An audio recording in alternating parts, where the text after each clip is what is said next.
Hey, good evening, everyone. I'd like to call this meeting to order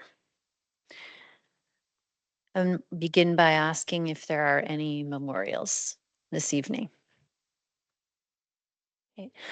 I have one. If we could please remember my nephew. It's the anniversary of his death, and 7 years ago he died, and he was 17. So quite sad. Thank you. And David, Trustee Guerin, can I turn it over to you for the opening prayer? Thank you, Chair. Since we've just had the Feast of St. Joseph this past week and we're coming up on the Feast of the Annunciation, I thought we would do a prayer to celebrate St. Joseph, husband of the Blessed Virgin Mary. So join me in the name of the Father, Son, Holy Spirit. Amen. St. Joseph, illustrious descendant of David, husband of the Mother of God, foster father of the Son of God, in dream you received from the Almighty the task of taking Mary as your wife and Jesus as your son, conceived from the Holy Spirit, and of caring for them in the difficult beginnings of the new covenant.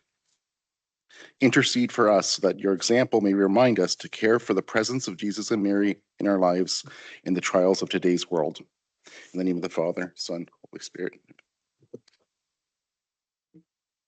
Thank you. Moving to our territorial acknowledgement. We'd like to begin by acknowledging that the land on which we gather today is the land traditionally cared for by the Haudenosaunee, Anishinaabe, and Neutral people. We also acknowledge the enduring presence and deep traditional knowledge, laws, and philosophies of the Indigenous people with whom we share this land today. Moving on to the approval of the agenda, there is one amendment to the agenda to add item 15.2, where the trustees move into a triple in-camera meeting.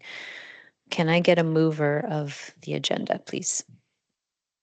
Trustee Weiler and Trustee Sikora. Do we have consensus? Okay, thank you very much.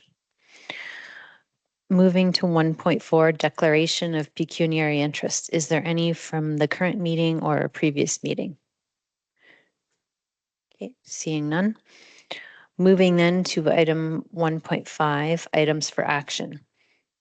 Can I get, we need to approve the items for action arising from the triple in-camera meeting of Monday, February 23rd regarding HRS matters, and an items for action arising from the in-camera meeting of Monday, March 23rd regarding trustee and property matters. Can I get a mover of that, please? Trustee Sikora and Trustee Weiler. Do we have consensus? Okay, thank you very much. Moving on then to item 3, consent agenda. Approval of the minutes. The Board of Trustee minutes from February 23rd, 2026. And the SEAC minutes were for information. Can I get a mover of that motion, please? Trustee Stanley and Trustee Francis. Thank you very much. Do we have consensus? Okay, thank you very much. Moving on then to advice from the CEO, item 5.1, 2025-2026 estimates budget plan. Trustee update number 3. Thank you, Madam Chair. So our manager of budget, Renee King, is coming to the front, and she's going to provide trustees and members of the public with information on the preparation of the 26-27 school year budget.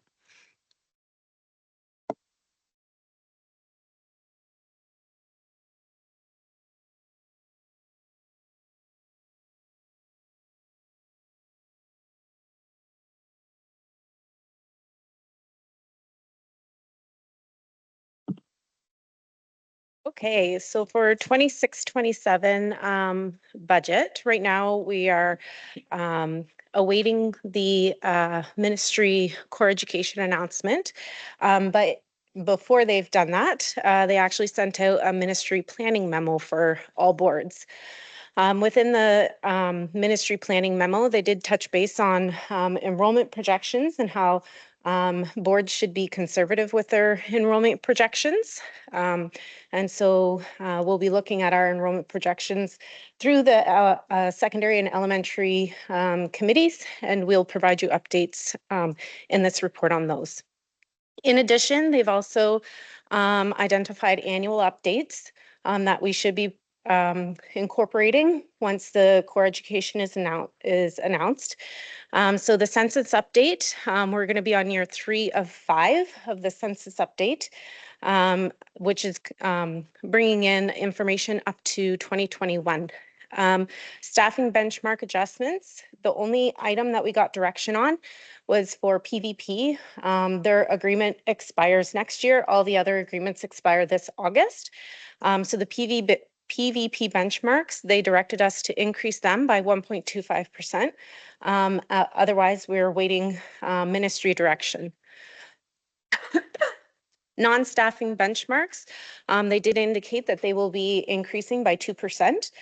So that's for things like utilities and costs that are tied to the operations of our schools. In addition, the benefits funding, they're projected to increase according to all the collective agreement settlements once we have direction on those. Some items that are going to stay status quo include class size ratios. We do have a couple reps, which are year-to-year funding. So early reading screening is one rep that we currently have this year. And it's saying that we are to continue assuming that we will continue to get it next year. And same with our math funds. The math funds that we get are also year to year, so we're going to be expecting to get that. With the expiration of the collective agreements, we never know when that ends, if our student support funds will continue or investment in system priorities. They did say that those funds will also continue into the new collective agreements, so we can safely assume that those positions will continue. Finally, they've commented on contingency reserves. And they indicated that boards are encouraged to incorporate a contingency reserve into budgets to address forecast risks associated with enrollment fluctuations.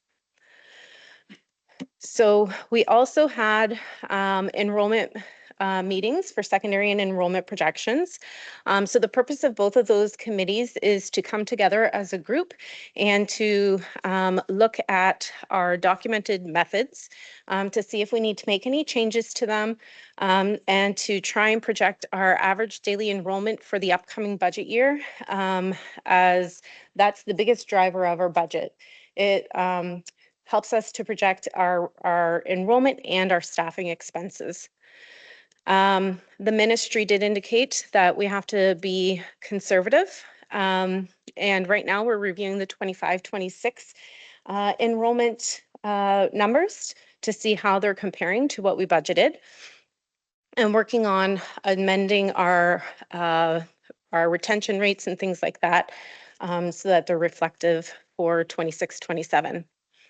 Our planning and principal groups are gathering information from the registers, the early registers, in order to start projecting enrollments for next year as well. From the operations side for budget, we did have budget templates that were due on March 13th. So this is all the department budgets. They were to be submitted to finance by March 13th. With the submissions, we put a cap on all of the budget submissions, so they could only submit up to revised estimates amounts. We also included an exceptions tab this year. So we're going to collaborate all of the exceptions that people are requesting, and then we'll bring it forward to senior staff and we'll review it for inclusion into the budget in the coming weeks. We continue to work on compiling the operational and the capital budgets with the respective departments. Finance and HR are continuing to meet to review staffing groups that are tied to not enrollment positions because we don't have enrollment yet. We've started calculating revenues that aren't tied to enrollment, things like interest, lease revenues, or community use of schools. Those are great examples. All collective agreements, as I mentioned earlier, are open with the exception of PVP. So we are awaiting the ministry direction for what to include in budget for salary increases. And finally, we are putting together some documents to review with the senior team every week, and reviewing them, talking about them, and trying to determine whether or not items need to be changed or tweaked in the budget, and making sure that it all connects to the MYSP. Our upcoming tasks, so we are awaiting the core education, as I mentioned. So we don't have any indication of when that will be released. Enrollment projections are due to finance for April 8th. Our budget advisory committee is scheduled for April 9th.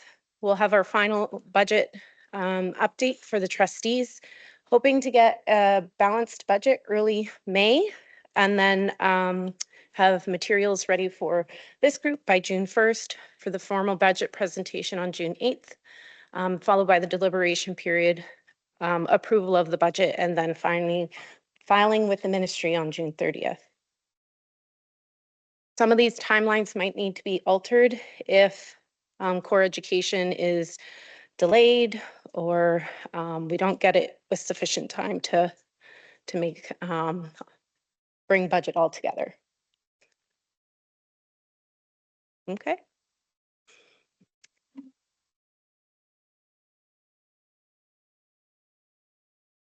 Thank you very much.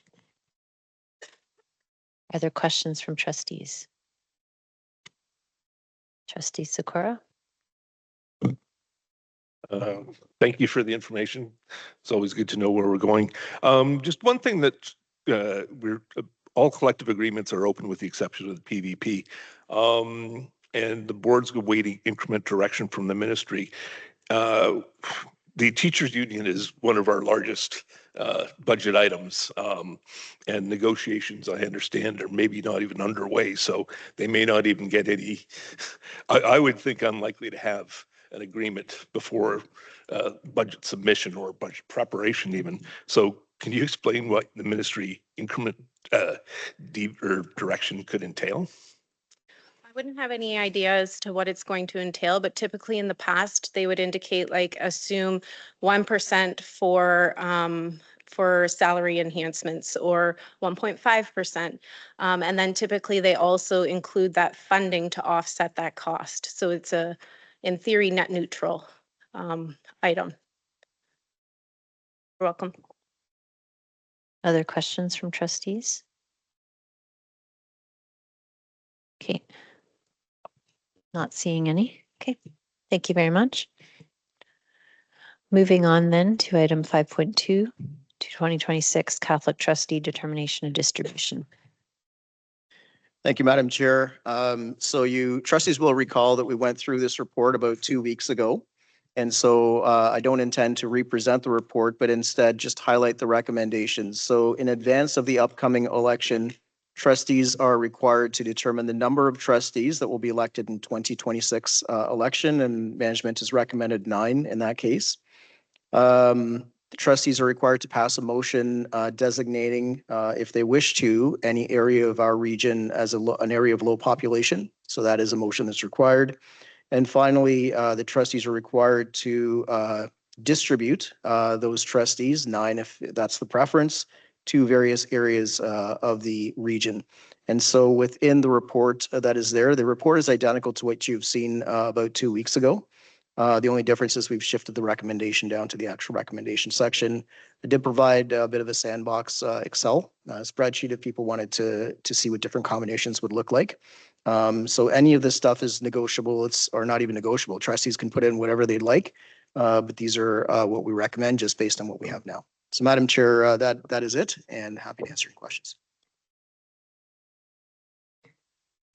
Are there any questions from trustees? Trustee Stanley. Hi, Shush. Can you let us know if there's any deadline for making this decision right now? Because obviously we're waiting to hear what the ministry is going to be deciding about trustees. And I do wonder if it's premature for us to even make this decision. But do we have to make it at this meeting? There is a deadline of April 3rd that the information has to be to municipalities so they can start planning for their election processes. So that's a constraint that we have. I agree that it's a bit of an awkward time, but yeah, that's what it is. Right. Thank you. Any other questions from trustees? Okay. So the recommendation then is that the Board of Trustees determine the number of Catholic trustees to be elected in the 2026 municipal election is 9, that the Board of Trustees not designate any municipality as an area of low population for the purposes of trustee distribution in the 2026 municipal election, that the Board of Trustees, for the purpose of the 2026 municipal election, distribute 9 Catholic trustees as follows: Kitchener-Wilmot 4 trustees, Cambridge, North Dumfries 3, and Waterloo Woolwich Wellesley 2 trustees. Can I get a mover of that motion then? Trustee Socorro? Seconder, Trustee Francis. Okay, is there any discussion? And do we have consensus? Yes? Okay. Okay. Okay, no questions. Okay, thank you very much. Then moving on to item 5.3, Director's Report.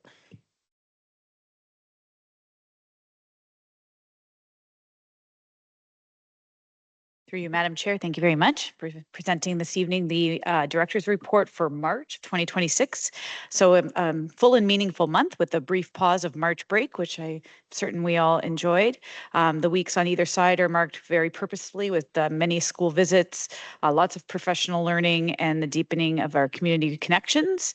Everything we did was, again, representing our multi-year strategic plan under learning, serving, and belonging, and I'll just present a few highlights this evening. Under learning, our work for EQAO is gaining real traction. So the mock EQAO in mathematics ran system-wide across all grade 3 and 6 classrooms through the end of February and into March. And our academic superintendents are now looking at data with their schools, identifying grade 6 students with like the striking difference distances, the dot scores as we presented to you in the EQAO report a couple of months ago, just around looking at those really close variations and trying to identify areas for growth in that area. Literacy and math are being strengthened in complementary ways. So our grade 3 and 6 educator evening series continued with the focus on EQAO style writing. Later this month on March 31st, we are welcoming Vanessa Vicaria, the math guru, to work with our 65 math lead teachers on building a math culture that improves student confidence and access. And we look forward to that energy coming into our system to help support the work. We're also doing very thoughtful system level work on AI integration in literacy. Beginning this month, secondary English educators are engaging in collaborative planning sessions aligned with the Zero Infinity AI use framework and exploring how generative AI can enhance, not replace core literacy skills. So it's careful and principled work that keeps that academic integrity and student voice at the center of everything that we're doing. Under serving, I did have the opportunity to attend a Catholic partnership meeting at King's College, where I had the honor of presenting our multi-year strategic plan and our pastoral plan to other directors and Catholic partners, ICE, the ACBO, all there at this meeting. And so it was really a great opportunity to show them the MYSP, show them the placemat, the color. They were all very impressed with it. I had lots of great questions around the work that we were doing. So it was really great opportunity for learning, to hearing about what other boards are doing, and Catholic partnership with those boards and making connections and hearing other unique ideas. So I really enjoyed that meeting. Also looking ahead this month to our Notre Dame visioning session. So it's scheduled for March 27th. We did invite the bishop in the report. It did say that we invited the bishop. Unfortunately, he's unable to attend on March 27th, but we are bringing together all of the newly appointed staff for Notre Dame here at the CEC to begin building school community. So a real opportunity to come together, building that shared vision, bringing the school to life. It's not simply an operational event about opening this school, but it's the faith community being called into being. And so we're really excited about this event on March 27th. Also on the cultural celebration side, some of you were able to attend the Chinese New Year event that was hosted by Grand River Chinese Parent Association. It's a beautiful reminder of who we serve, the vast amount of students that we serve through our international languages program. It reaches over 2,800 students across 18 languages, and moments like this celebration are a genuine expression of our rich Catholic identity. The student trustee election took place at the end of February. It wasn't mentioned, so I will mention and congratulate Braden Thompson from St. Mary's High School and Rashid Abu Gadzela from St. David Catholic on their election as student trustees for the 2026-2027 school year. So this event brought together our student trustees, system leaders. Thank you for those trustees that were able to attend. So that was a great, actually really well organized event. Thank you, Superintendent Eby, for that work. Looking ahead, as we are the remainder of Lent towards the Easter season, we are looking forward to our parish school collaboration event. Lots of planning that's going into that. So it's bringing our entire deanery of clergy together with our school administrators and our superintendents on April 21st. And we are also continuing the work with our implementation of our MYSP implementation committee as well. Just a couple notes around faith that I'd like to highlight. The grade 4 Bible celebrations are getting underway across our system. So the schools are celebrating those celebrations the week after the March break. So this week, they'll be receiving the Good News Bible New Testament approved by the Catholic Conference of Catholic Bishops. And it's an annual tradition in our system that's one of the most tangible expressions of our Catholic identity in action. It's connecting our students and families and schools in a shared moment of faith. And as we approach Easter, I want to acknowledge the Lenten journey our system has been walking together. I've shared a reflection document in the report with the community support that journey, and I'm grateful for the ways our schools and staff continue to live those gospel values at the heart of everything that we do. And that is, Madam Chair, that is my report for March. Thank you. Are there questions from trustees? Okay, seeing none, thank you very much. Moving on then to item 7.1, student trustee report. Good evening, everyone. So this month, the WCDSB secondary schools participated in a variety of events focused on promoting inclusivity and fostering stronger school relationships. So students had the opportunity to celebrate St. Patrick's Day early before entering the March break, which helped to build school spirit and bring the community together before we all kind of parted our separate ways. And now we're back together this week. So this month, each of the secondary schools had the opportunity to have a Civies Day or will be having one, where students are invited to wear non-uniform clothing while following the standards of and values of the WCDSB dress code. So students are encouraged to make a $2 donation, and those donations will go to a collective pool that will then be distributed to a variety of organizations in our community and also provincially this month. At St. David's, they ended up celebrating World Down Syndrome Day early on March 2nd, and students were encouraged to wear their most colorful, fun, and unique socks as a way to celebrate individuality and inclusion. At Monsignor Doyle, they celebrated International Women's Day on March 9th, where students were encouraged to write the names of women who inspire and empower them on these purple hearts. The completed hearts were then displayed on a bulletin board for the school community to see, and it recognized the impact of influential women in the lives of students. At St. Mary's, they hosted a karaoke night where student councils organized a karaoke night in the cafeteria after school, bringing the school community together through music and they had a lot of fun, it seemed. There were food, drinks, and music were all provided for the students who participated, and it seemed like they had a really good turnout, which is exciting. At St. Benedict's, they had a futsal tournament, which is basically indoor soccer. So it's a high energy school spirit event where students will have the opportunity to face off against teachers in friendly competition. It will be held in the gym where different activities will take place throughout the day. Students and teachers are encouraged to have like themed outfits with the goal of strengthening that student-teacher relationship. And it's essentially trying to create a memorable experience for all participants and spectators. And then at Resurrection this week, we have Multicultural Week. And it's to encourage students to celebrate their own cultures and learn about the cultures of others in their school. Students can participate in lunchtime activities. There will be a live art fair, a fashion show, and there will be a world map where students can put their fingerprints with some paint as to where their family is from to show like the diversity of our student population. Announcements will feature good morning in different languages each day. There will be food trucks representing diverse cultural cuisines on Tuesday and Thursday lunches. And students will be informed of all the activities through our social media.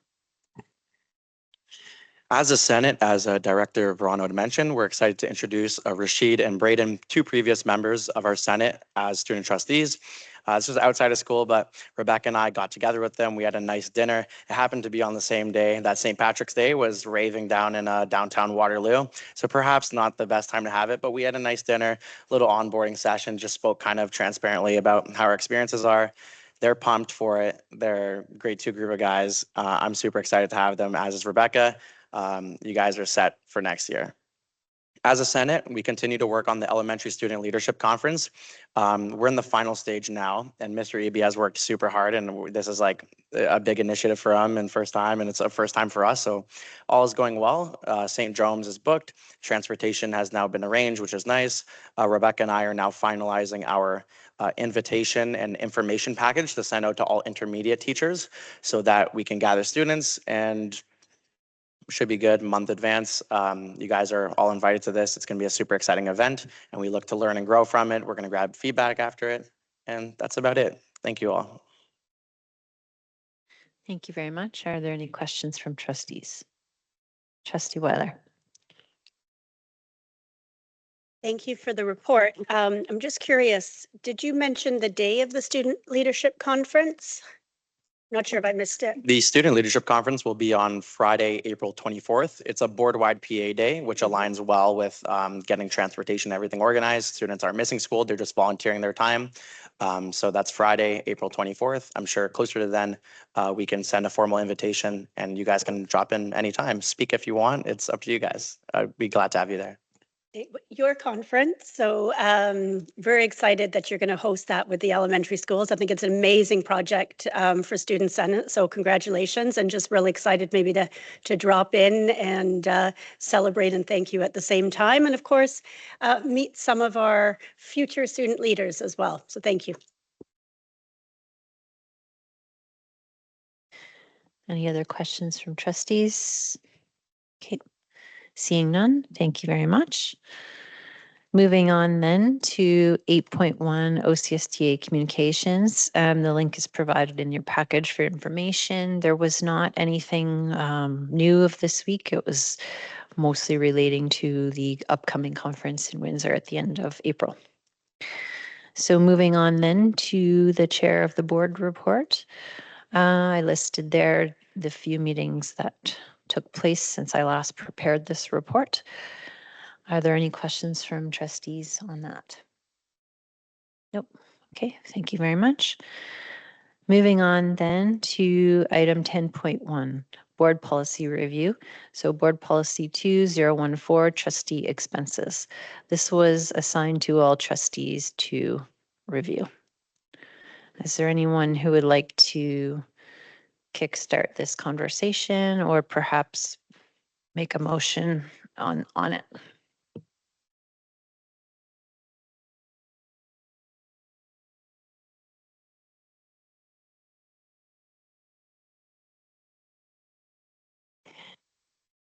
Trustee Sakura? I guess one comment is that we've recently updated that policy, and I believe we've been in compliance prior to that and in compliance since. So that is my take on it. So will you move that we're in compliance with this policy? Okay. That, yes. Okay. Is there a seconder of this?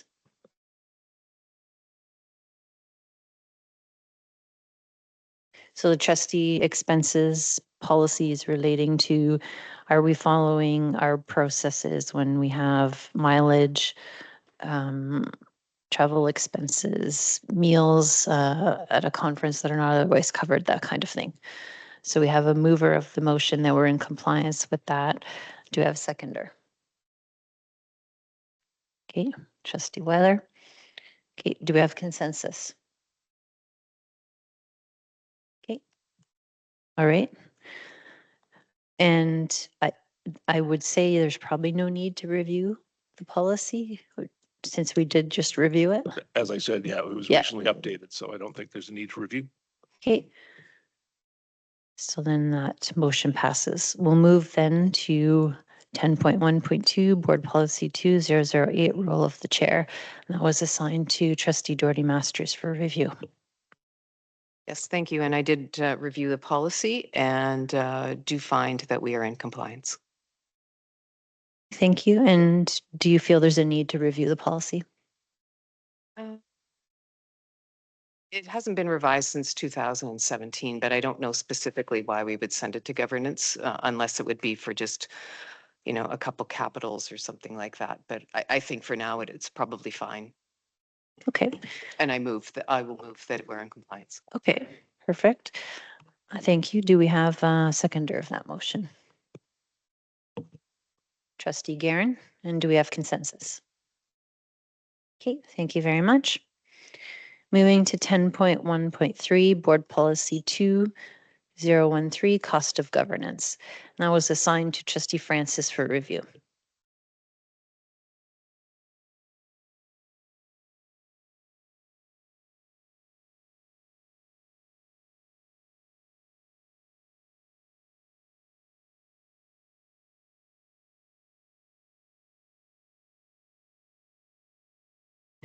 Is your microphone not working?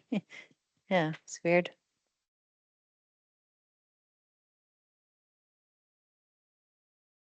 Yes, thank you. I reviewed the policy wordings and I find it to be in compliance. Okay. Okay, and do you feel that there's a need to review the policy? No, there's no. Okay. So you would like to move that we're in compliance with this policy? Okay. Do we have a seconder of this? Trustee Sikora? Okay. And do we have consensus? Okay. Is there any discussion on this?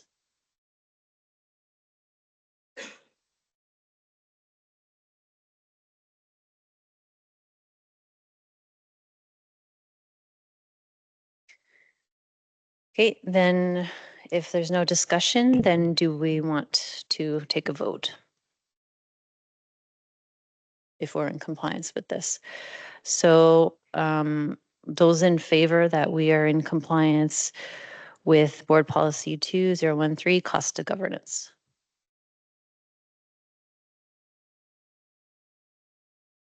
For show of hands. Are you asking for who's in favor? Yep. Who's in favor?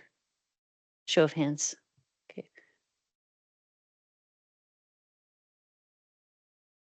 Okay. And opposed?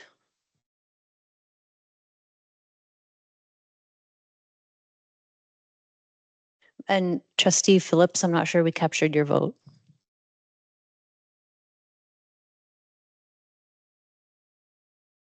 Trustee Phillips.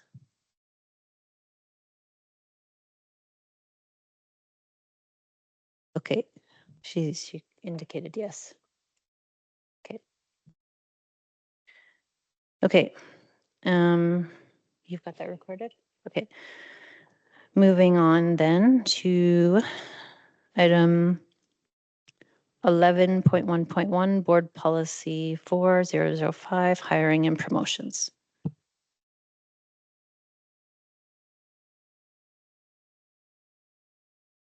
Thank you. Through you, Madam Chair. So I'm just going to share my presentation here.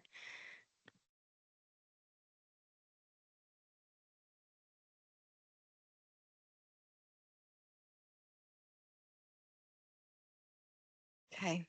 So this is an annual report, hiring promotions 4005, and this is a compliance report. And the alignment to the MYSP is under belonging. And there are a series of policy statements that I will read to you and then provide you with evidence as to how it is that we are in alignment with the policy statements. I will admit that this is a presentation that has been brought to you over the last couple of years with very few tweaks, so I may move through it fairly rapidly. There is one addition which I will point out to you. So under policy statement number 1, the CEO shall not cause or allow hiring promotions to occur without procedures in place to recruit, hire, and promote the best possible candidates and to be fully compliant with all related legislation. The CEO interpretation is that recruitment, hiring, and promotion Administrative procedures must be in place to ensure the selection of the best possible candidates while remaining compliant with all relevant legislation. Supporting policies that are evidence of this are APS 043, conflict of interest, nepotism, and cronyism in hiring and supervision, APO 028, fair and equitable hiring and promotions, APS 038, police record checks for board employees, and the staff operating guidelines for past and senior management positions. With regard to how this fair and equitable hiring happens for all staff, I've kind of combined it all. And so all postings are AODA compliant and provide a contact person for any accommodation requests. Postings are on websites and social media. There is internal communication to the targeted employee groups. As per APO 028, diversity is considered as a hiring criterion at all stages of the recruitment process. Conflicts are identified per APS 043. Candidates are screened against the posted qualifications, references are checked, and there is a focus on continuous improvement with respect to equity, diversity, and inclusion. For example, use of assessments and also in the composition of our hiring panel. With regard specifically to our administrators, we use multiple assessment tools. We have an interview, a portfolio review, case study, reflection, presentation, or other type of written response. Assessments are scored individually by the hiring committee. Consensus is reached by the hiring committee or interview panel, and candidates in the administrator pools are offered positions based on system and school needs at the time of vacancy. With regard to evidence for teaching staff, again, all teaching positions, Human Resource Services attends job fairs. We have open postings on our website, social media. Postings are distributed internally. Hiring recommendations are made by administrators, and Human Resource Services offers positions to candidates. With regard to the teaching staff processes, for our daily occasional teaching staff, they're interviewed by 2 people, and all interview questions are based on bona fide occupational requirements.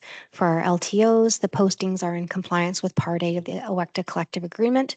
Postings are managed through our applicant tracking system, and administrators review the 5 applications from the top 5 senior staff applicants. And that again is in compliance with Part A of the OECTA Collective Agreement. With regard to our personal teachers, postings again are in compliance with Part A of the Collective Agreement. Up to 3 candidates are interviewed by administrators, usually a principal and 1 other, potentially another principal. Interviews are scored and documented independently by the interviewers. Evidence for our ECE, CYCW, and EA group. Again, we attend career fairs and college program classrooms. We post at colleges and universities and other professional associations that are relevant. We have direct hire to a position or supply list. Candidates are interviewed by administrators and or extended day supervisors, and interviews are documented and independently scored. With regard to all other types of employees, postings are placed at relevant educational institutions and professional associations. Candidates are interviewed by the hiring manager and at least 1 other management staff member and or HR officer. We do recommend, though, a minimum of 3 people for tie-breaking purposes. At least 1 alternate assessment method is utilized in addition to the interview, and interviews are documented and scored independently. With regard to supervisory officer positions, these are also posted internally and at relevant professional associations. Screening is conducted by the interview panel, which typically consists of the Director of Education, Superintendent of HR, a Superintendent of Learning. Candidates participate in up to 2 alternate assessments in addition to the interview, and candidates do have access to interview questions prior to the interview. Interviews are documented and scored individually, and consensus is reached by the interview panel. All hiring procedures are compliant with legislation, and work continues to reach compliance with APO 028. And while these requirements are aspirational, we do make continuous effort to mitigate gaps and improve processes. And this is with regard to fair and equitable hiring processes. This is the newest piece with regard to compliance with APS 038. A recent amendment to Ontario Regulation 52101 requires school boards to collect police record checks now for all staff every 5 years. And this is effective as of April 2026, so this process needs to be in place by then. And we have developed a procedure for notifying impacted staff, obtaining the information, storing it, and then also following up to be in compliance with this requirement for all employee groups. Moving on to policy statement 2, the CEO shall not hire anyone who is not willing to support the values of Catholic education and the performance of their duties. New hires, ECE, teachers, administrators,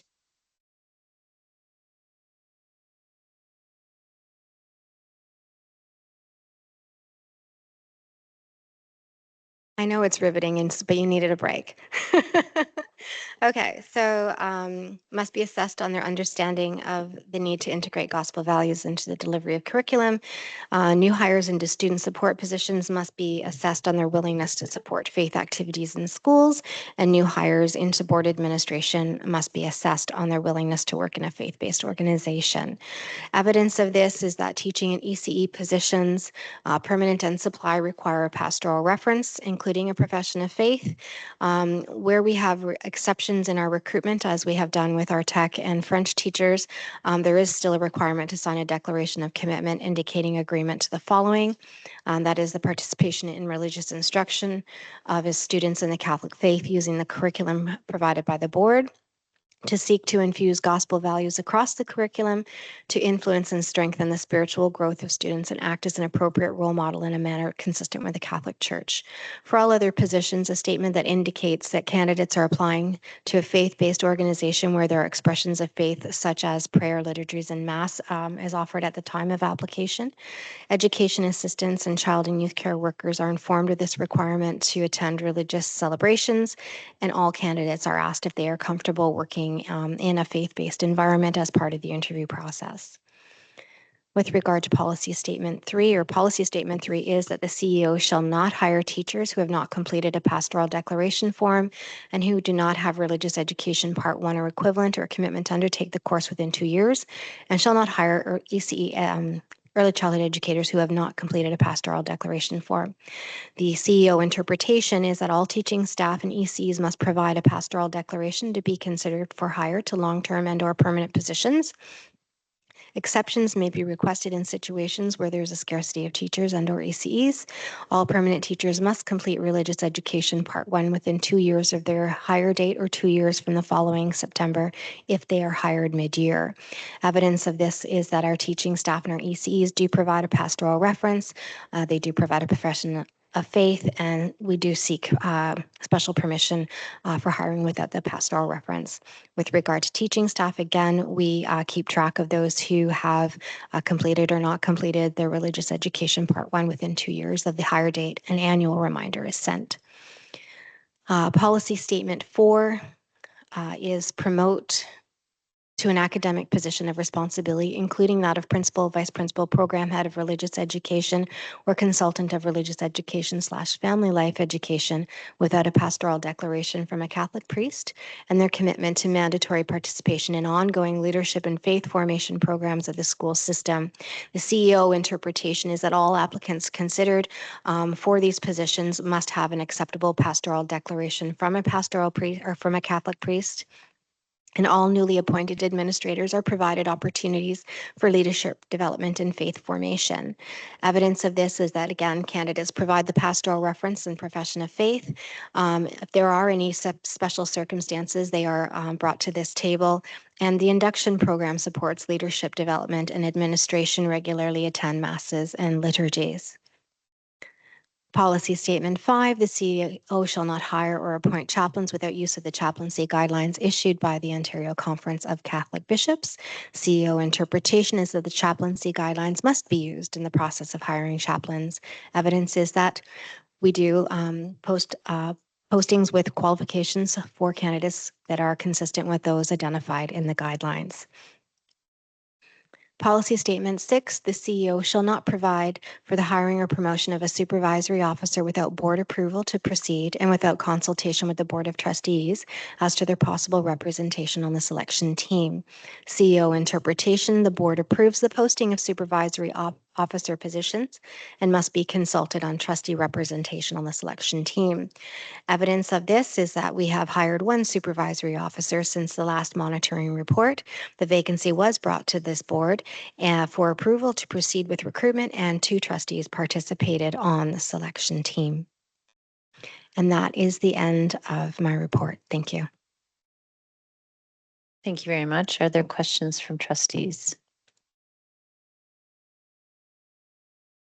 I have a question. You mentioned the religious education part 1. What is that? Like, is it a course, or could you just describe what that is that they're undertaking? Yes, it is a course that many teachers undertake in their first or second year of teaching that is required by most Catholic boards across the province. There are some faculties of education that offer it in pre-service trainings for teachers, but most of them do the AQ course. Part 1 is the requirement that we have as a board for hiring. They can continue through parts 2 and then they're specialists if they desire, and many of them do follow through as well.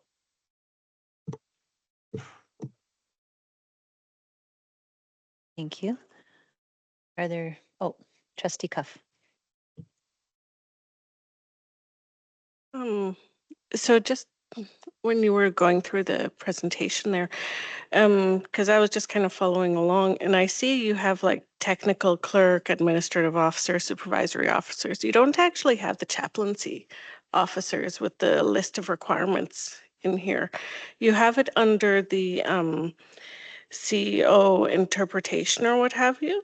So it's under number 6 there, or number 5, but it's not like under number 1 where you have the listing of the teachers and the ECEs and all of these other ones.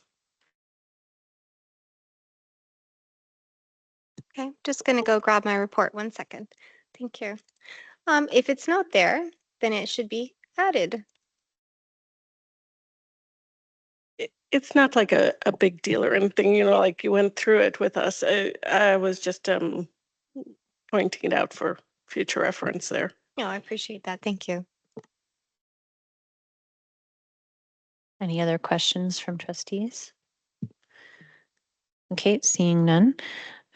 So this was for approval. So the recommendation that the board accept this report indicating compliance with hiring promotions policy 4005. Can I get a mover of that motion then? Trustee Cuff? A seconder? Trustee Doherty Masters? Okay, do we have consensus? Okay, thank you very much. Moving on then to item 11.1.2, Board Policy 40010, Facilities Accommodations. Thank you, Madam Chair. I enjoy presenting this report on an annual basis because I get to show off Adrian and his team's work. And if you've seen the report, you will see some of the really beautiful pictures of our 2 new schools. So I'll quickly go through this and just kind of go right down to the overarching policy statement, which indicates that the CEO shall not permit the establishment of facilities that lack the physical signs of our Catholic faith, and allow for sacred space, limit students from fully experiencing the curriculum, and do not have a relationship with the community. So as the interpretations have not changed from the year previous, I'm going to skip right over them and go right down to the evidence. So as I indicated previously, we've opened 2 new elementary schools, Holy Trinity in Southwest Kitchener and St. Patrick, which is on the east side of Kitchener.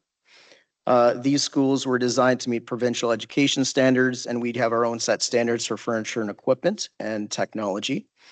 I've leaned into the work of Superintendent Merkel and her innovation team and using the concept of the 3rd teacher, which indicates that the classroom environment is intentionally designed to promote independence, collaboration, faith development, and meaningful learning alongside the teacher and peers. And so because of that, we've purposefully built out modern classrooms, and you'll see some of them in these pictures. We'll note that both schools have a dedicated chapel, as well as interior finishes, brickwork, and large conspicuous cross on the outside, which are all consistent with our Catholic faith. And so here comes the bling. So this is St. Patrick School, and I recognize trustees may not have seen these new schools in person or have seen one and not the other. In the first picture here of St. Patrick's School, you'll see that there is a large conspicuous cross built right into the facade, into the glass. And actually, I didn't notice it until now on the ceramic tile in the foyer there. It's hard to see, but the shading, there is actually a cross built right into the tile as well, which provides for a nice open and welcoming area. There is a picture on the right of that of the chapel at St. Patrick. And I have a couple more pictures provided by Director Verano of that same chapel to follow. You'll see the nice ceiling work in the Learning Commons / library. And so you'll see that it's a very overt sign of our Catholic faith. A beautiful open concept foyer. And I like this picture here, the winter shot of St. Patrick's School. And you can see that cross from the outside from the street. So that is our street bling for St. Patrick. And then these are the pictures provided by Director Verano of the actual chapel and the mural behind the podium. Holy Trinity has very similar features. Now, the pictures that I'm sharing with you are just at the end of construction. So obviously all the stuff is gone and there's actual kids in there. In this school, we've chosen some fenestration, which means windows, cool windows. You'll see that there is a cross embedded in there. You'll see that in the ceramic tile, there is also a cross right in there. It's easy to see from sort of above versus when you're actually walking down the hall. This school also has a large cross, as you'll see in the picture on the left. They have been named the Holy Trinity Sparks. And so they're all very excited about that. And something, again, that Superintendent Merkel and I were looking at earlier, which didn't jump out right away. So the brickwork that you see below the sparks there, the colors of the brick that Adrian and his team used actually are in the form of a cross, which is really cool. In future reports and on this topic, you'll see nice pictures from Guardian Angels Catholic Elementary School, and you'll notice that there's an asterisk there because we can't technically name it that yet. Notre Dame, and also all of the additions, St. Paul, St. Mark, St. Gregory, St. Aloysius, St. Boniface, and St. David, and then Wilmot School when we are able to open that. So those are to follow in future years, and so you'll get to see more bling. Going right down into the policy provisions, the CEO shall not allow material changes to facilities, boundary changes, or the closure of existing facilities to occur without established procedures that include the board appointing 2 trustees as non-voting members of an ARC, which is a school closure committee, and B, 2 trustees to attend public engagement meetings associated with boundary reviews. So we'll go right down past the interpretation and into the evidence. We just spoke about the school that may be known in the future as Guardian Angels Catholic Elementary School. And so we did undertake a boundary review for that school. Consistent with this board policy, we followed APF 017, which is our boundary review process. And we had 2 of our best trustees, Trustee Sikora and Trustee Guerin, that were in attendance at those open houses. There is a hyperlink that follows September 22nd, 2005.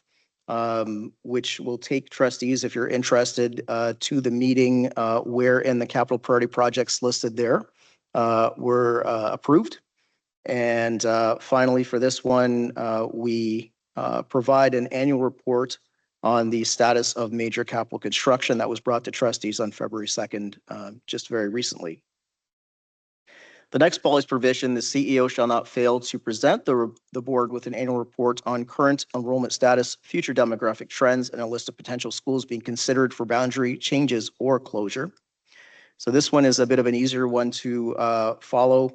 So the evidence here is that Jennifer Passy and her team do present on an annual basis a long-term accommodation plan, and there is a hyperlink that goes right to it, as well as May 26, 2025, that's also a hyperlink that will go to the report where it was presented. Number 3, the CEO shall not fail to enter into projects that involve material changes to facilities without exploring available public sector partnerships. So here we've highlighted Administrative Procedure APF 012, Community Planning and Facility Partnerships. And so this directly satisfies the requirements contained in this policy provision. And you may recall around November or December every year, we do have that meeting where Jennifer comes in and invites partners to step up if they're interested in partnering with us on future builds or vacant space. So the listing of the partners that we engaged with is there as well. The Region of Waterloo, the various childcares, City of Kitchener on an ongoing basis. There's a lot going on with them. And the Township of Wilmot, we had discussions with them as well on a potential future project. Number 4, the CEO shall not engage in facility partnerships without board approval. And so here what we do is we reference the long-term accommodation plan, which does highlight all of our future projects and the partners that we've engaged with. An example of that was one Holy Trinity that we just did. We had a partnership in the LTAP with the City of Kitchener for that community center. And so that's how we bring that forward. We also highlight those partnerships when we are going to apply for capital priorities for a particular project. And you'll see that as well when we bring those forward to you. Number 5, the CEO shall not fail to address the impact of facilities on the environmental footprint. And so this is the work of our friend Zeb Foss. So he provides an annual update on our energy conservation and sustainability plan. There is a link there to his, what he calls the Eco Zone website. And so all of our information is there in terms of what his targets are, his progress to meeting those targets. And there's also information there on sustainability. Number 6, the CEO shall not fail to conduct accommodation reviews, i.e. boundary reviews and school closures that is in compliance with the current Ministry of Education guidelines and directives. And so the evidence here, we point to APF 008, which is our pupil accommodation guidelines. So that is specific to school closures. And as we say every year, this is almost a word for word from the ministry's guidelines. We also have APF 017 boundary review process, and that is used when there's a boundary review undertaken. Now that one does not align with the pupil accommodation guidelines because that's a different kettle of fish, if you will. And so where we get the information from that is from the Ministry of Education, sector experts, and review of other school boards processes. Madam Chair, that is the report. There is a recommendation that we believe we're in compliance, and I'm happy to answer any questions on this report. Thank you. Okay, thank you very much. Are there questions from trustees?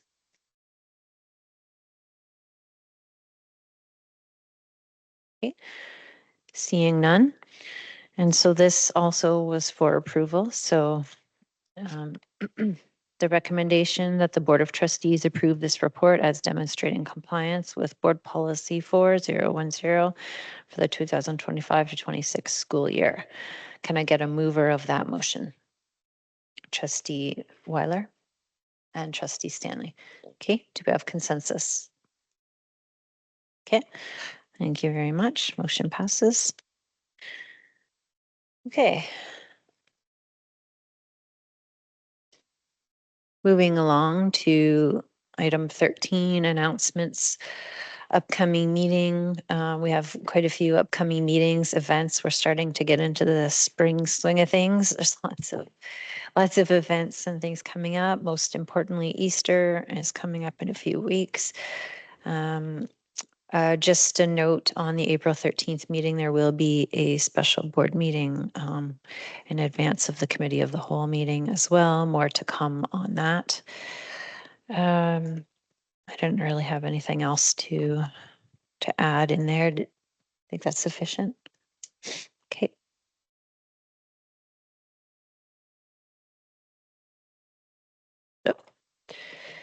Early, okay, under 14.1, early years and interim financial report. Okay, we'll also be on that committee of the whole. Okay, if there are no questions, then we will move to confirm decisions made tonight. It was moved by Trustee Weiler and seconded by Trustee Sikora that the agenda for Monday, March 23rd, 2026 be now approved as amended, carried by consensus. It was moved by Trustee Sikora and seconded by Trustee Weiler that the items for action arising from the triple in-camera meeting of Monday, February 23rd, 2026 regarding HRS matters and the in-camera meeting of Monday, March 23rd, 2026 regarding trustee and property matters being now approved, carried by consensus. It was moved by Trustee Stanley and seconded by Trustee Francis that the consent agenda, Board of Trustees, and the recommendations contained therein be now approved, carried by consensus.